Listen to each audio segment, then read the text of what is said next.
Usually when you look at history or, politics, there's a reasonable expectation of boundaries. Right, like a map. Yeah, exactly, like a map. You have your personal religious beliefs over in one province, and then your Cold War geopolitics in another. And what you decide to eat for breakfast is safely tucked away in its own little domestic zone. Right. But occasionally you step into the world of these totalizing ideologies, and suddenly that map is it's completely useless. Oh, for sure. The borders are totally erased. Yeah. The borders between cosmic destiny, international trade, and like your daily diet aren't just blurred, they are erased entirely.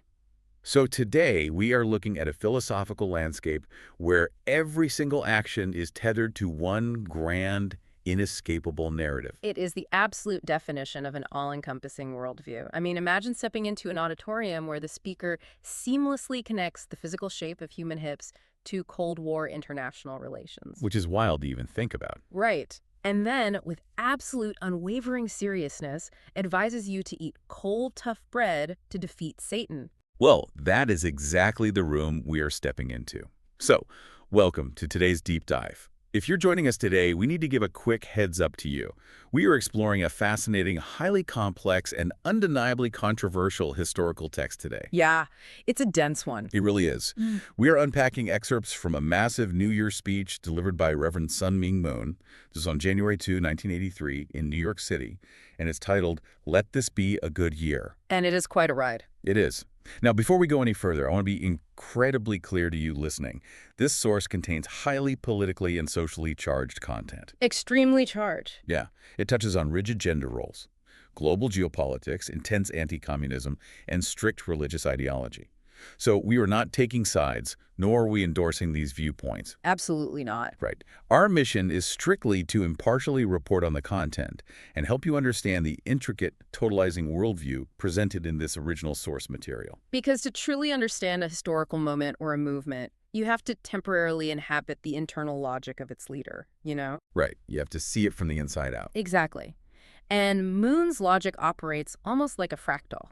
The same rigid rules of spiritual dominance and submission apply whether you're looking at the design of a shoe or the structure of a marriage or a geopolitical treaty. Every human action has a cosmic consequence. Every single one. So let's start at the existential foundation of this worldview, because he fundamentally reframes the basic human experience of, well, time, aging, and the afterlife. Yeah, he completely reworks how we view the life cycle. Right. Early in the 1983 speech, he divides life into two distinct parts. You have the morning of life, which is youth, and he compares youth to the sun in the east. It's rising, full of hope. Exactly. And crucially, he points out that your shadow falls behind you. But then comes the afternoon of life. Right, moving west. Yeah, you're aging, moving west, your children leave the house, and your memories start to fade. He points out that older people often hate the passage of time because they feel like they're just, preparing to phase out of existence. But he flips that secular anxiety totally on its head. He uses this metaphor of an ocean wave. Oh, right. Yeah, he says you cannot have a rising crest without eventually crashing down. And the absolute peak of this wave, the ultimate goal of human existence, is what he terms the high noon. I found this concept so striking. He says at high noon, the sun is perfectly vertical in the sky. If you stand under it, there is no shadow anywhere. Which is key, because in his theology, a shadow represents hidden things, sin, or imbalance. Right. So high noon represents total spiritual and physical unity. Specifically, it represents unity in marriage. Okay. It's the exact vertical alignment where the invisible God and visible humans meet. And because God is invisible, interacting with him requires humans to eventually transition into an invisible state. So death is completely reframed then? Completely. It is not an end or a destructive event. He calls it a drastic moment of transformation where you push the visible material world behind you. And he uses this wild biological metaphor to explain it. He compares human death to a baby being born. Yeah, the womb analogy. Right. When a baby is in the mother's womb, its lungs are developing, right? They're preparing for an environment of air that the fetus hasn't even experienced yet. Right. Moon says our entire life here on Earth is exactly the same thing. We are currently living inside the universal womb. Which is such a vivid image. It really is. He says our physical lungs are breathing air, but all the while, we are actually preparing a spiritual set of lungs to to breathe love in the invisible vertical spirit world. Because the environment of eternity is literally made of love, just as our environment here is made of oxygen. Everything we do on Earth is essentially respiratory practice for eternity. So it's almost like our time on Earth is just a prenatal state for eternity. Yeah. We are just embryos practicing how to breathe. That's a great way to put it. But he gets intensely literal about how we practice. There's this highly specific, almost jarring detail in the speech. Oh, the facial symmetry thing. Yes. He warns that if a man and a woman don't grow together and achieve perfect balance here on Earth, they will go to the spirit world physically deformed. Literally deformed. Yeah, he says their spiritual faces will wiggle in an unharmonious way, their noses will be in the wrong place, and their eyes will point outward strangely. It's a very intense image. I mean, I have to admit I'm struggling with the leap here. So physical facial symmetry in the afterlife is based on marital harmony on Earth. What does this balance actually look like in practice? Well, what's fascinating here is that for Moon, balance is not some abstract feel-good concept where partners just respect each other. Okay, so it's not just about getting along. Not at all. It requires absolute, literal adherence to specific complementary roles. And this brings us directly into his incredibly rigid view of men and women and how the physical body itself is a spiritual mechanism. Okay, let's unpack this. Because to a modern listener, his intense focus on physical shape as a measure of spiritual value is going to sound completely alien. Extremely jarring, yes. Right. He categorizes men as the bones and the muscle. He puts them in what he calls the plus or subject position, which he describes as harsh. And women, on the other hand, are the flesh. They are the tender, minus, or objective position. And he applies this directly to the secular fashion trends of 1983. He is vehemently critical of women dieting to become skinny. Vehemently. Yeah. He claims that a skinny woman loses her cushion of love. In his view, a woman who diets to become thin is essentially trying to become equal to a man. Because she's becoming all bone and skin. Exactly. She's trying to become all bone and skin. Mm-hmm. And he explicitly states that this makes her unattractive to men. But far more importantly, it makes her unattractive to God. Right. Because God, who is in the masculine subject position, specifically seeks the tender touch that only women's flesh provides. Wait, so by his logic, a woman going on a diet isn't just following a fashion trend, she's actively breaking the mechanical harmony of the universe. That is exactly his argument. In this worldview, the physical body is a literal mechanical reflection of what he calls God's dual essentialities. Hold on. So by dual essentialities, he literally means God is half masculine, half feminine, and our human bodies are just like physical puzzle pieces of that divine blueprint. Precisely. Because humans are made in God's image, any deviation from these strict physical forms is seen as a disruption of universal law. Oh. Yeah, if a woman tries to be hard like a bone, she is rejecting her providential role. He even brings up a specific historical anecdote to anchor this idea. He talks about ancient Korean women who would wear these massive 12-piece padded cotton skirts. Right, the fluffy skirt. Yeah, he said they did this intentionally to look fluffy and to contain plenty of blessings.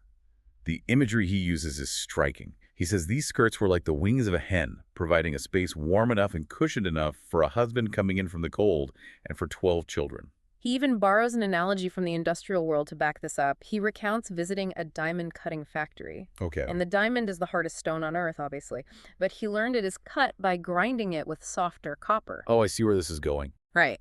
To him, this proves that universal truth dictates the hard must always be complemented by the soft.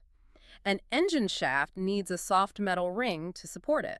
Therefore, the man needs the soft flesh of the woman. It's a theology where biology, physics, and spirituality are completely intertwined.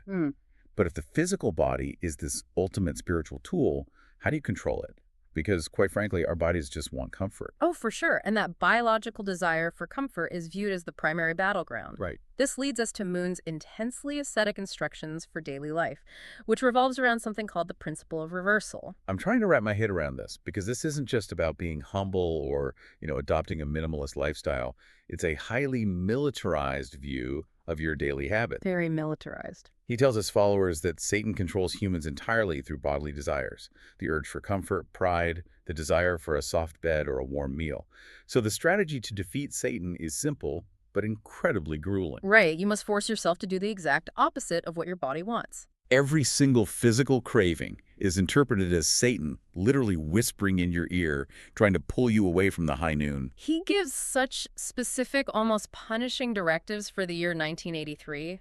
He tells the audience, if you want to sleep, wake up early. Yeah, he actually calls out people he can hear sleeping and snoring in the back of the auditorium during this very speech. Yeah, he claims Satan sent them as spies. Which is wild. And he says if you like soft, hot bread, you must resolve to eat only cold, tough bread. And the mirrors. Oh, yeah. If you love looking in the mirror or wearing jewelry, you need to take off your rings and refuse to look at a mirror for all of 1983. And the drinks, too. If it's a boiling hot summer day, force yourself to drink hot liquids. If it's freezing cold out, drink cold liquids. He even makes a point to lead by example here. He brags to the audience about wearing a pair of $29 shoes he found on sale. Right. And he claims he only bought them because his wife literally had to hide his ragged 3-year-old shoes to force him to put on the new ones. He also talks about intentionally seeking out dirty benches to sit on. He mentions an incident where a kitchen worker dropped and broke a dish, and instead of reacting, he completely ignored her just so she wouldn't feel the embarrassment of his days. He turns everything into an exercise of extreme self-denial. But here's where it gets really interesting, because I'm struggling to connect the dots here. Okay. I get that he wants his followers to be disciplined, but equating a hot piece of bread to literal demonic influence seems like a massive logical leap. What is the actual spiritual mechanism he thinks is happening when you choose to eat a cold meal or sit on a dirty bench? Well, it comes down to a core concept called indemnity. In unification theology, indemnity operates like a cosmic spiritual economy. Like paying off a debt. Exactly. Humanity has accumulated massive spiritual debt because of the original fall of Adam and Eve. By voluntarily taking on suffering, by actively seeking out persecution and doing the exact opposite of what the fallen world desires, his followers believe they are literally paying off that spiritual debt. So there are no free passes. None. They are building what Moon calls an indestructible nucleus of altruism. There is no neutral action in this system. It's a zero-sum game. Every bite of food, every hour of sleep, every choice of clothing is a moral transaction that either feeds Satan or starves him. So you're literally starving Satan by denying yourself a warm piece of bread. That is the mechanism, yes. Okay. It is a totalizing ideology. And if the principle of reversal works on a microscopic, individual level like starving Satan by eating cold bread, Moon's logic dictates it must also work on a macroscopic, global level. Right. Which begs the question, how does he apply this spiritual economy of indemnity to entire nations? And that transition is mind-bending because he scales it up directly to the geopolitical map of the 1980s Cold War. He really leans into numerology to set the stage. Yeah, he points out that the numbers in 1983, 1 plus 9 plus 8 plus 3, add up to 21. In his system, 21 represents 3 7-year cycles, making 1983 a mathematically crucial turning point for global victory. And the ultimate enemy, the absolute worst manifestation of Satan's power on earth, is communism. He views the Unification Church as the only force capable of defeating international communism because he frames it as a spiritual war, not merely a political or economic one. And to fight this war, he assigns specific providential roles to different countries, almost like a casting director assigning roles in a cosmic play. Yeah, it's very structured. Very. He labels Korea as the Adam nation, Japan as the Eve nation, the United States is the Archangel nation, specifically the Abel Archangel, and Germany is the Cain Archangel. Right. I'm looking at this list, and I have to ask why. What is the internal logic that connects these specific countries to these biblical figures? The rationale lies in how he views purity and service. He designates Korea as Adam and Japan as Eve because he views them as homogeneous nations. Oh, I see. Yeah. In his theology, a pure, unbroken lineage represents the original, unfallen state of humanity. Conversely, he casts the United States as the archangel because it is a heterogeneous nation, a melting pot of global influences. And an archangel's role is to serve humans, not lead them. Exactly. These roles dictate his entire view of global economics and international relations. Because Japan is Eve, the mother figure, she has a providential cosmic duty to feed America and Germany economically. Wow, so that's how he explains the Japanese economy. Yeah, this is how he explains Japan's massive economic boom in the late 70s and 80s. To him, it wasn't just market forces or industrial innovation, it was God giving the mother nation resources specifically to feed the rest of the world. He even mentioned sending 500 Japanese brides overseas to marry internationally, right? Yes, the explicit goal was to link the world together through Eve. But the United States, despite being a global superpower in 1983, has a deeply humbling role in this framework. As the Archangel, the U.S. is commanded to unite with and serve Korea and Japan, Adam and Eve. Moon says America must abandon its nationalistic pride and learn heavenly tradition from the East. He literally states, heavenly tradition is not set by the Archangel.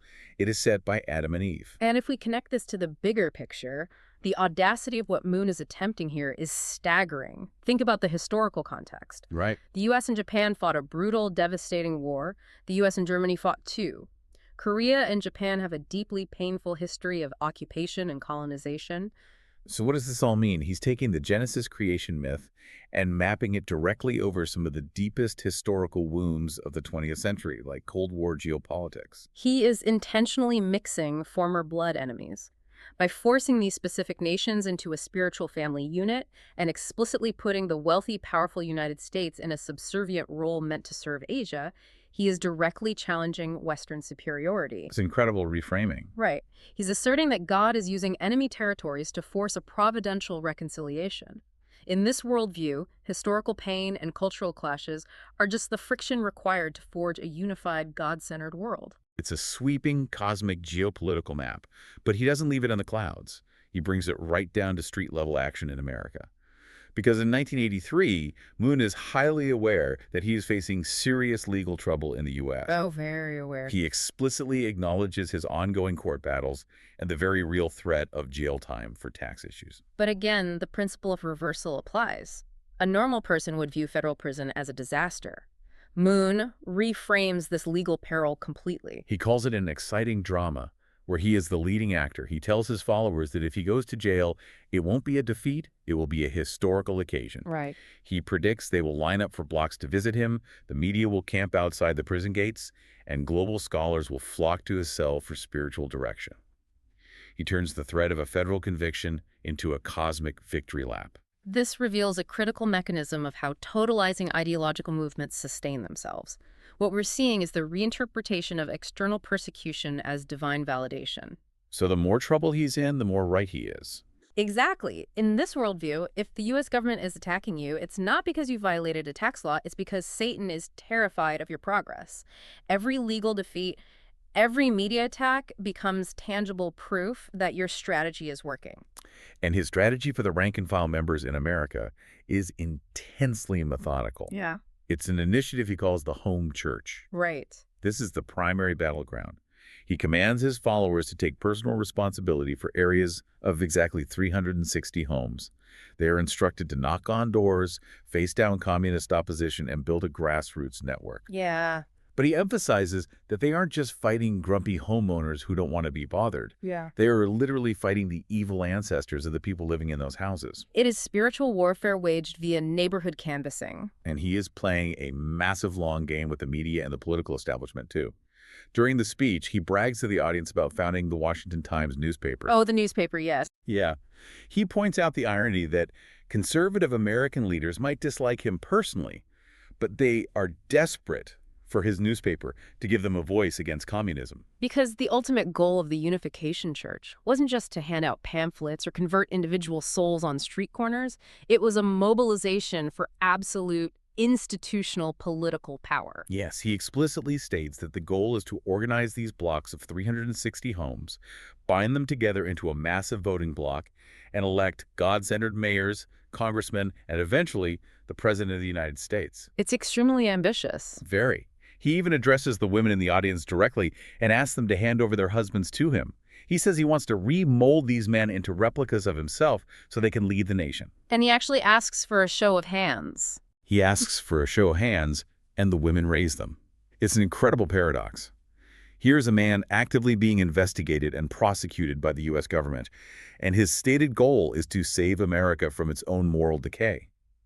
He even suggests his followers should form voluntary police forces to clean up prostitution districts and college campuses. It is the ultimate expression of what he called the subject position. Ah. He absolutely refuses to be the victim or the object of the American legal system.